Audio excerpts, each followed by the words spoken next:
It's time for another Notes Reviews of a concert. This time I was lucky enough to see Pain of Salvation for the second time here in Toronto.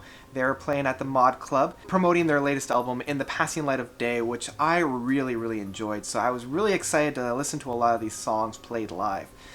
They were touring with District 97, and then opening for them was a local band of Slyde, spelled S-L-Y-D-E. And actually, these guys really blew me away. Their use of the synthesizer blended with more of like a traditional metal music. I immediately went to the merch table and bought both of their albums and just kind of clapped them on the back and hope that they actually get out and release a full length, because most of the albums that they've put out up to this point have just been self-made EPs. So I hope that some record company or some record deal here in Canada picks them up, because I see some really big promise out of these guys. I'll leave a couple videos of theirs down below for you guys to check out. They're definitely young. They're definitely a bit raw and a little bit unrefined, shall we say. It adds a little bit of a charm to them, but I feel with a little bit more experience under their belt, with a little bit more years behind them, they can really be something special. And District 97, they were phenomenal as well. I had actually forgotten about them because I listened to them back late last year for a little bit. So listening to them play a little bit live, I kept having that ping in my head going, this sounds really familiar, but I don't know where. And it wasn't until I went to their merch table that I was like, oh, these albums, I've listened to them on Spotify, I've listened to them on YouTube. Okay, now I know where they are. And so both of them were just fantastic. So coming into the set for Pain of Salvation, there were some technical difficulties. The first song, the band came out and played, but the only thing that was really working was the drums. I really didn't hear any of the lead guitars or even the harmonizing guitars. The backup singer, there was nothing coming out of his microphone. It was a little bit of a disappointment within that first song, and so the band took a step back and they're like, okay, we really need to fix this before we go any further.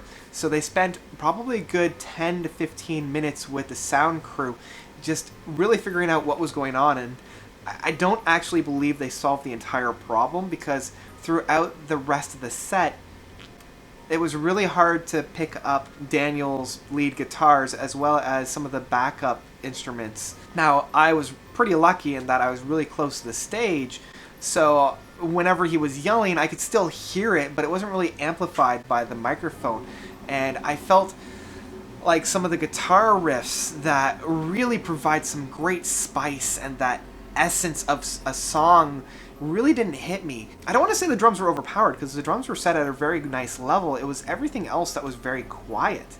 I didn't even hear much of the keyboards or their synthesizers. That's just on the tech side. On the tech side, it wasn't the best, and the one good thing is that the band kept face the entire time, and I've got to give props to Pain for being able to keep face at such a frustrating moment. I know certain bands would have just like thrown up their arms and called it quits and been like, no, we're not playing tonight, get your money back. So at least they're like, we're going to see this through and make sure that these guys get a good time. So the light show at this venue, I know I'm kind of jumping all over the place, but the light show on this was just phenomenal.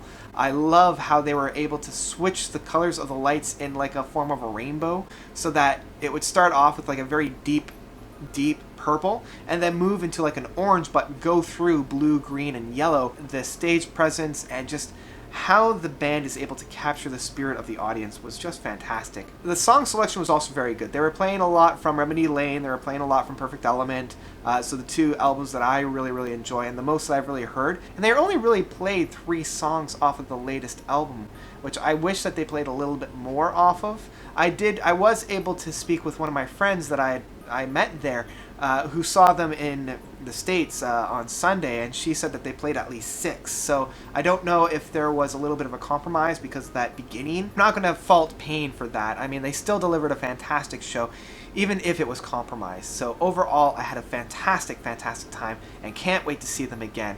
And if they're coming to a place near you, you definitely have to check them out, because Pain is just one of those bands where even if you're not a big fan of their music, the musicianship is just phenomenal and something to just behold of. And that's about it for my concert take on them.